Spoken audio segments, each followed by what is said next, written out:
So maybe the level 6 diet is still too hard for your loved one to manage. So let's learn more about the next step down, the level 5 diet.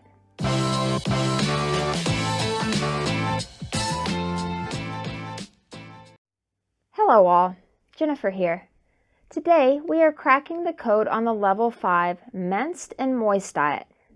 In this video, I will be discussing what the Minced and Moist diet looks like and explain the subtle differences between this diet compared to the last diet, the level 6. If you're new to my channel or haven't subscribed, you can do so below by hitting the subscribe button. This video is part 3 of the Dysphagia diet series. So again, let me start with a quick rundown of how to prepare foods for a minced and moist diet. The number one difference between this diet and the soft and bite-sized diet is that biting, the actual physical bite, is not required. And with this diet texture, only minimal chewing really is needed to facilitate a safe swallow. This, of course, means that all foods should be soft and easy to chew.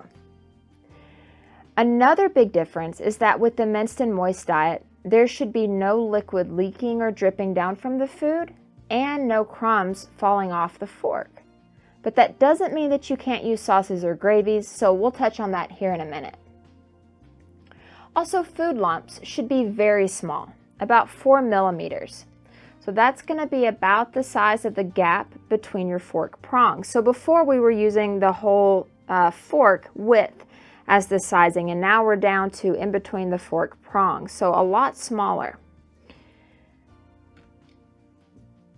Unlike the soft and bite-sized foods that are safe if they can be mashed using moderate pressure with a fork, the minced and moist foods should be able to be mashed using very, very light pressure from a fork.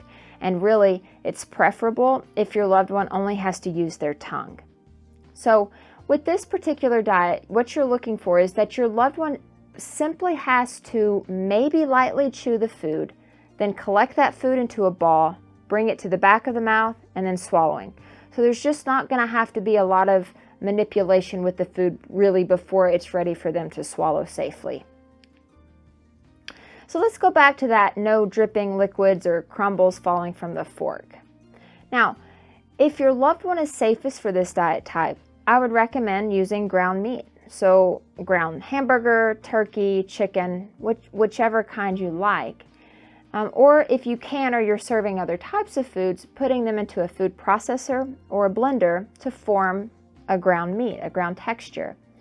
But since this diet should require no biting and very little chewing from your loved one, then it is important that the foods you prepare stay together. You want them to be cohesive. And to do this, you are going to have to use sauces or gravies. But unlike the level 6 diet, sauces and gravies, these are going to be a little bit thicker. They're going to be used not just to make the foods easy to swallow, but to hold them together. So just remember that in doing that, you still want to make sure that they're not too sticky, because again, that'll cause food to get stuck all over the mouth. This is also very important if you decide to serve rice instead of potatoes as your starch. So you want to make sure that your rice stays moistened so that it stays together, and it should never separate into individual grains or be sticky when cooked and served.